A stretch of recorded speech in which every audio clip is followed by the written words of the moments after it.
Being the hero of your own story. What does that look like for you? So we have to go back, and some of us are in the midst of this, some are coming up out of it, and some can completely relate to it as they have overcome it. But it is the same trajectory for everyone.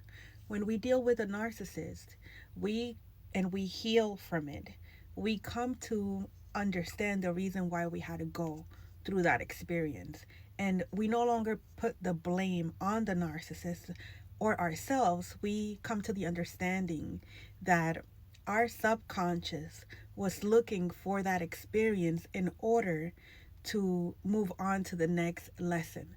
As we come here to experience expansion, as we come here to experience contrast, and in order to do so we have to go through these negative experiences in order for our soul to expand, for our consciousness to expand. And that's how we come to becoming or embracing being in a higher level of consciousness.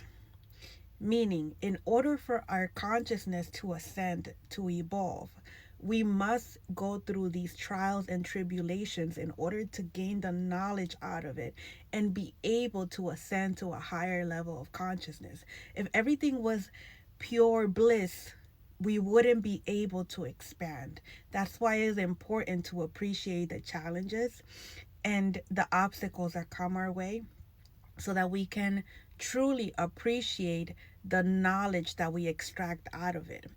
And with that understanding, we can analyze now the experience with the narcissist. And this can be done at a personal scale of our personal experiences with a narcissist, and then we're going to discuss it at a higher scale when it comes to things that are happening globally right now, because anything that's happening within ourselves is happening outside of ourselves, which applies to the law of the hermetic principles that I always speak on. The first one is the all is mind, and then we have the as within so without, as above so below. So with the narcissist is a big illusion that is cast upon us, where things are presented in front of us which look good, seem appeasable, seem like the right choice to make. In reality, is all facade. The narcissist is seeking to weaponize our wounds against us and harvest ill intent towards us without us realizing that that is the goal of the narcissist. And at the beginning, all looks well, all looks beautiful, all is appeasing to the eye.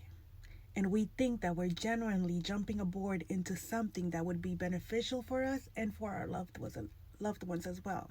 And so now, at a level of a personal, intimate relationship, whether it be with a family member, whether it be with a friend, whether it be with a lover, this is the same approach. It never changes. It's the same script that they all follow. It coincides the same way. At a larger scale, when we look at the systems that are in place today, it's the same thing. We believe that we are engaging in something meaningful to us and to our fellow members of society. We believe that we are being upstanding citizens by engaging with these types of systems, by giving it our attention, our energy, and our resources to be able to sustain it. And we believe that as a whole, these systems are put in place to protect us and to guide us and lead us into evolving as a human race, right? So if you put the two and two together, whether it is, let's put them on a balance, right? You put the narcissist here, the one that's the lover, the friend, the family member, and then you put the other narcissist here, which is the global one, where it's like, politics, the systems in place, politics, religion, race, anything that keeps us separated, we're going to put it here, right? And so when we're analyzing it, we're seeing them and they have the same common qualities. We can say that both parties put us into they put a spell on us. It's like a spell that it's very strong at the beginning. There is a lot of attraction towards us wanting to serve them. And so that's what we do. We commit ourselves to them, and we strive to move forward with them in the best way that we can. Now, the narcissist at a personal, intimate level, it's going to weaponize your wounds against you later on, after the narcissist has analyzed you, studied you, know who you are. The narcissist is going to subliminally inflict those same wounds that they know that you suffer from. So if you've been abandoned, they will do that. If you've been cheated on, they will do that. If you've been rejected, they will do that. And they will do it in such a way that it would be hard for you to notice. And they will gaslight you in such a way that when you say something, they're going to make you feel like you're crazy. Like what you're saying isn't real, isn't there, that you're making it up, and that you are projecting over them. So if they cheat, they're going to accuse you of cheating. If they steal, they're going to accuse you of stealing. So they're never going to take responsibility for their actions. Now, at a global scale, at a larger scale, the powers that were, I don't like to say that are at work, they're coming down. The powers that were are going to also keep you busy. They're going to keep you distracted. They're going to have you running like in a circle, like the mouse chasing the cheese, so that you don't have time to realize what it is that they're doing. So that you don't have time to see that the food that you're consuming is actually orchestrating your demise. That you don't have time, that what you're watching with these two eyes is instilling fear in you and speaking directly through your subconscious, so that you'll never be able to awaken to the power that you hold. And so you are kept in consumer mode. You are kept distracted. You are kept searching.